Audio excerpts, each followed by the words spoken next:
So when I was in second grade or so, I was convinced that I had a superpower.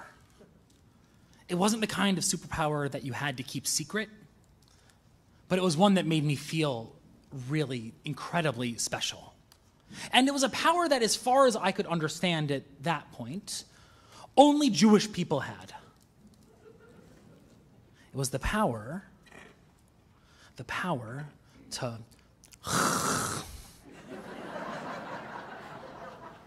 it's a little uncouth for the COVID times, but was something special, something mysterious, sacred even.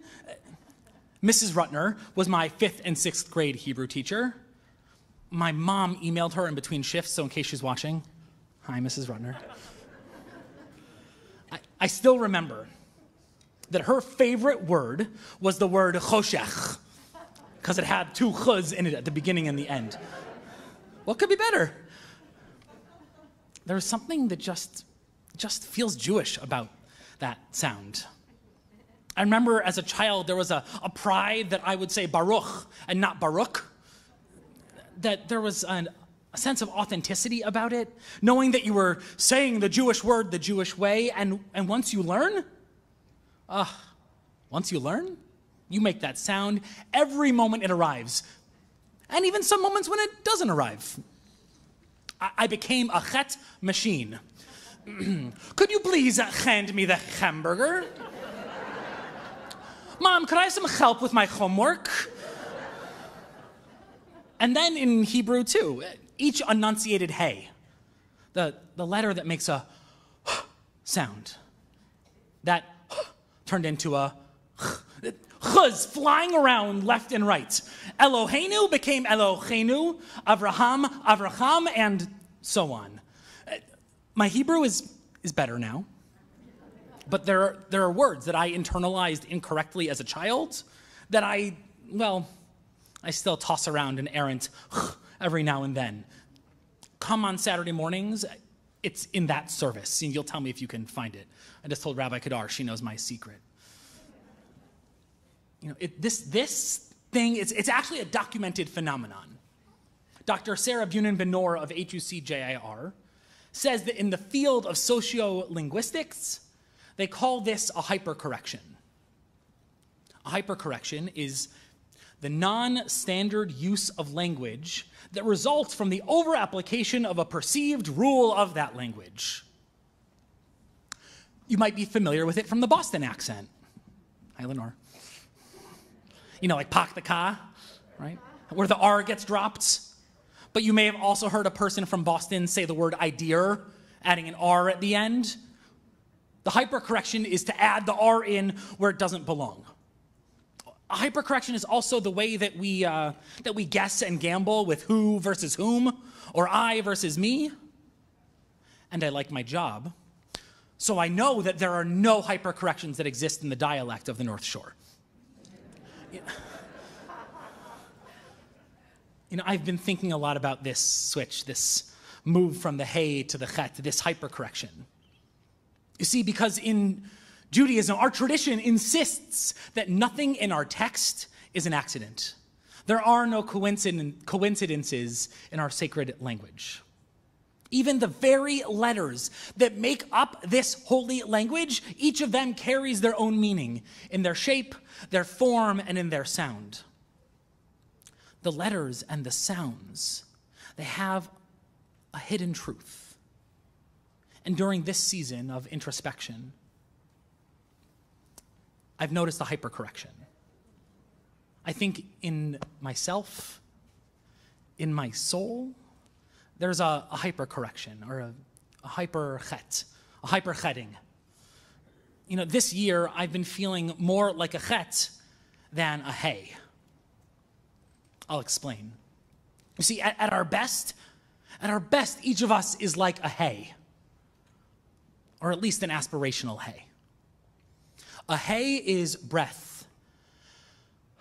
Elohai neshama shenatata bi tehorahi. God, the soul, the breath that you have given me is pure. Hey is an enunciated silence at the end of a word. the ability to recognize and celebrate the mere reality of breath. And hay is sacred because the ineffable, unpronounceable name of God is made up of hays. God's name is hay. God's name is breath and presence. God's name is the same breath that entered into Adam in the first moments of creation. The divine breath that flowed through Adam still flows through each and every one of us. And also, the letter hay is a reminder. When hay is written, according to the great mystic and teacher Rabbi Lawrence Kushner, it is a dalet and it is a yud, which together spells the word die, enough. And as such, seeing a friendly hay in the prayer book might act as a beacon for we weary worshipers. That to be here, to open up the prayer book, to enter into a moment that is sacred about something bigger than ourselves, that is enough. That the constant race to do more, to earn more, to create more, to be more, die, enough. Take a breath. A breath is enough. And hay is a reminder that with each breath, we are enough. That you are enough. And when we see ourselves as enough, when we feel gratitude for breath, when we experience beauty, the joy and the gratitude that bursts forth is also a hay. It's the word hallel, which means praise. Hallel, words of poetry, songs of joy and gratitude. I wish that I could just be a hay. But during the last 18 months, I've started to feel a bit more like a chet. You know, there was a moment when Elmo and Cosmic Kids Yoga and Lori Berkner, if you don't have a 3-year-old, you might not know who those people are. But trust me, they're huge. So when those 3 taught my kids how to wash their hands to be healthy and safe, I felt the in my throat. A few months later, when my oldest looked at me on the playground wondering if he had to put on his mask because he saw a kid on the other side, I felt that again. Quarantines and mandates, waves of optimism and moments of retreat. I kept feeling that feeling of catching my emotion in the back of my throat, of closing off the openness of the hay. And now after these 18 months of distance and worry, skepticism, anger, and fear, I'm worried that all of those chuz that are pent up have caused a hypercorrection, a hyperchet. In some parts of the Jewish world, there are different sounds. Chaf, the one that looks like this, is a ch, but a chet is more of a Ezra does it much better than I do. It's a breath that's stuck, it's stifled, it's closed. Kushner says that the sound of the chet is the top of your throat and the bottom of your throat fighting against one another. Does that sound familiar? Maybe you felt it too. Maybe you're less patient, quicker to frustration, quicker to lay on the horn while driving down Lake Cook, bristling at the other, skeptical or untrusting. Maybe you at the news and at the phone. You're exasperated or exhausted by just everything. Maybe you, like me, feel trapped inside of the chet. So if we're trapped here, if we're trapped inside this chet, let's investigate our new surroundings. Let's investigate the chet. Look at its shape. Well, the hay had a window at the top. Chet is boarded up, shut off from breath and from flow. A hay can have rounded edges, but a chet is sharp, more severe in shape and sound. The mystics teach us that chet makes a room. It represents a chamber. It's the rooms and the chambers of the heart. But look, the entrance is at the bottom. If it's a room, it's hard to get into. The entrance is roundabout. It's not as easy to enter as the hay, who has a window at the top. The opportunity to climb back in if we ever fall out the bottom. For chet, we have to seek out the entrance to get in. We have to work to enter that room. We have to search to find the chambers of the heart. We've been in survival mode. And today demands that we attend to our spiritual well-being as well. Yom Kippur demands that we enter the deepest chambers of our hearts to do a cheshbon, an accounting, a check-in with our soul. To see the boundaries and the walls that we've set up and go roundabout until we find a way in. And that work is hard. We have to dig. We have to hunt to find those innermost chambers. But that work, the sacred process of teshuvah, of returning to who we are called to be, it's how we find our way through this world of sharp edges. But chet isn't just about the inner world. Chet, like hay, is written by combining the shapes of other letters. Kushner teaches that the chet is two letters just touching, barely joined together. This feels familiar too. That sense that we want to be close but have to be far. Each half of the letter with no option but to be comforted by the slightest contact with the other side. Those little connections, the fist bumps, the elbow taps, the waving as we say goodbye on Zoom. I feel the chet stuck in my throat in those moments too. Because we know that without the other, we'll topple. We'll fall over. But the two letters are there to support each other, even if just with the gentlest touch. Or maybe, Kushner says, maybe they're not holding each other up at all. And instead they're pushing against one another. Kind of like the way we've treated the other, the one we don't know, but whom we have begun to approach with cynicism and skepticism, leaning away, dodging and glaring on the sidewalk, stiffening and recoiling in the aisles of the supermarket. Where have you been pushing when you could be holding up? Who's been your steady support? Who's held you up when you felt like you might topple? The chet just feels stuck right here. That nagging worry and frustration. Can I go back into the world? Will I be safe? Will my kids be safe? Will my parents be safe? Do I need a mask? Will I offend them if I put it on? Will they think I'm crazy if I take it off?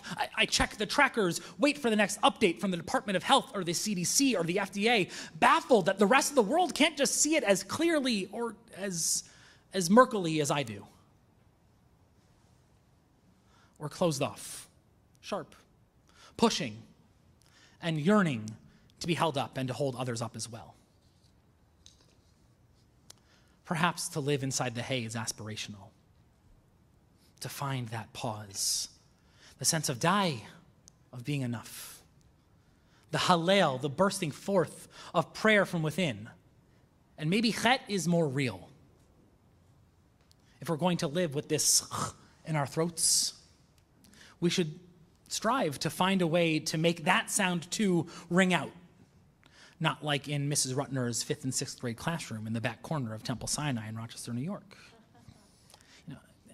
Chet forces us to see each chet, each sin, each mistake and strive towards chesed, thoughtful, covenantal compassion.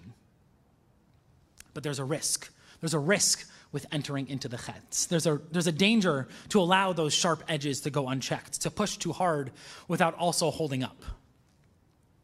That hey word, hallel, praise, gratitude, celebration, it needs the letter hey.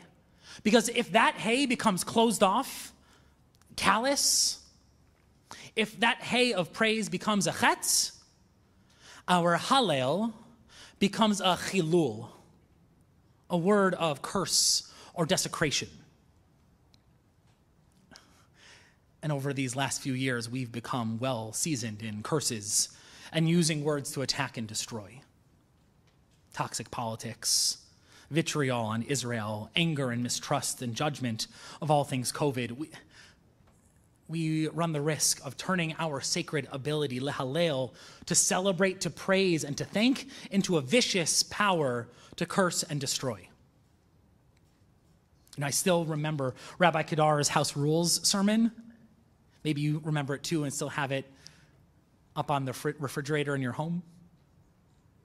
In that sermon, she reminded us of the ethics of speech, of how to listen and speak with equanimity and compassion, to hold our opinions strongly, but to present with space for the sacred and space for breath. Because without care and attention to those house rules, hallel can become chilul. Praise can become curse and desecration. It's sort of like the story of Balaam, the prophet in the book of Numbers. He was hired by a wicked king to curse Israel. But for him, the hypercorrection worked in the opposite direction. He started with chet, he started with curse, and found his way towards hay and towards blessing. Each time he opened his mouth, he knew that he was just a vessel. God put the words in his mouth, and in the place of the chet would be the hay. In the place of chilul, hallel, in the place of curse, blessing. Two times this happened, standing at the mountain, looking at the people. The king insists, curse! And the prophet is a vessel and can only bless. But the third time, as they reach the peak of the mountain, and they can see the entire Israelite camp, Balaam opens his mouth, and this time he doesn't need God's words. He has his own. He took the chet, rejected the chilul, and then, forgive me, one last bit of wordplay.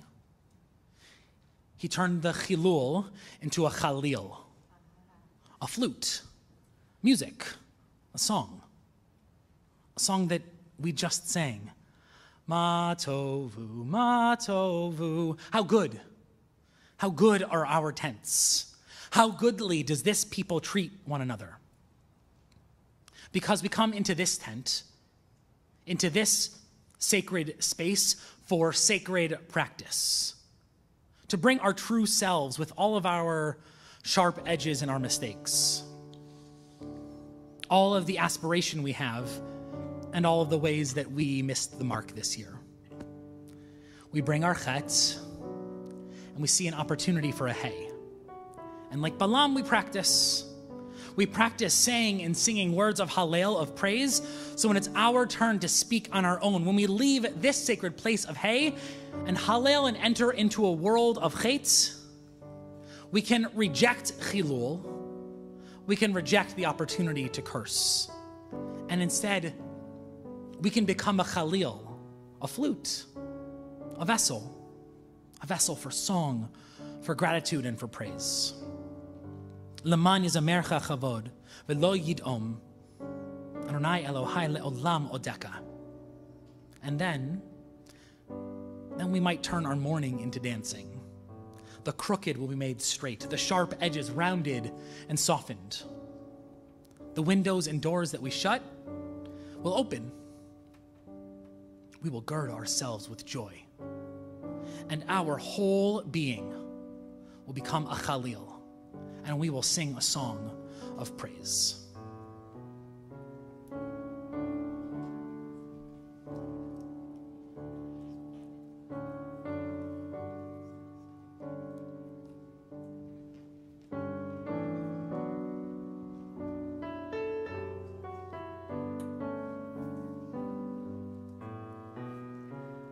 what we hope, what we dream, our dearest prayers can't be broken. What we deny, what we discard, our deepest fears can't be spoken. But our love and our joy will rise up to be spoken to you, to you, to you.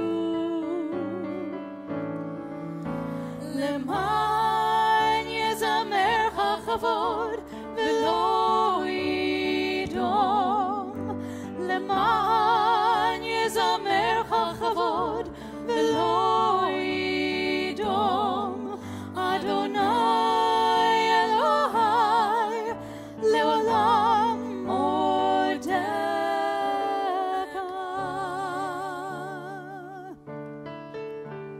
Let your love and your joy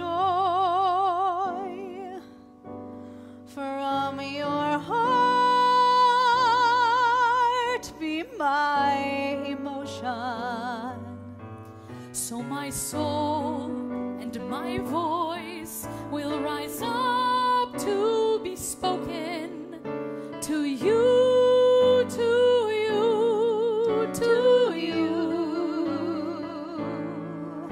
Leman yezamer hachavod velo yidom. Leman yezamer hachavod velo yidom. Adonai Elohai leolam odeka.